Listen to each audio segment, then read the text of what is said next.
আমি ভিডিও আমি জীবনে দেখেছি, শুনে।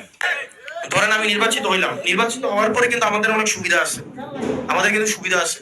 আমি বেতন পাবো, আমি প্রায় 1.5 লক্ষ টাকার মতো বেতন পাবো। যদি আল্লাহ নির্বাচিত করে আমার বেতন হবে কত? প্রায় 1.5 লক্ষ টাকা, 91-90 হাজার টাকা বেতন, বাসা ভাড়া এটা সেটা, ঢাকা শহরে একটা বড় ফ্ল্যাট দিব। এগুলা কার কার কার টাকায়? জনগণের টাকায় না? এরপরে আরো সুবিধা দিবে। সুবিধা হচ্ছে এই যে গাড়ির, রাস্তায় গাড়ি আছে না, এই গাড়ির দাম ধরেন এটা 10 লাখ 12 লাখ টাকা, কিন্তু আপনি কিনতে যান এই গাড়ির দাম 50 লাখ টাকা, কারণ আপনাকে ট্যাক্স দিতে হয়। কি দিতে হয়? ট্যাক্স। কিন্তু এমপিরা গাড়ি কেনার সময় ট্যাক্স লাগে না। তারা কিটা করে জানেননি? ধরেন একটা গাড়ির দাম ধরেন 8 কোটি টাকা, V8 একটা গাড়ি মডেলের, গাড়িটার দাম কত? আপনি কিনতে যাবেন 8 কোটি টাকা লাগবে, কিন্তু আমি যদি এমপি হই আমার লাগবে 2 কোটি টাকা। আমি কি করব?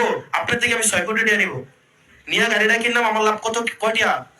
আর আপনার লাভ কয়টা? 2 কোটি। কারণ আপনি কিনতে গেলে লাগতো কত? 8 কত বুঝেন না, বুঝছেন?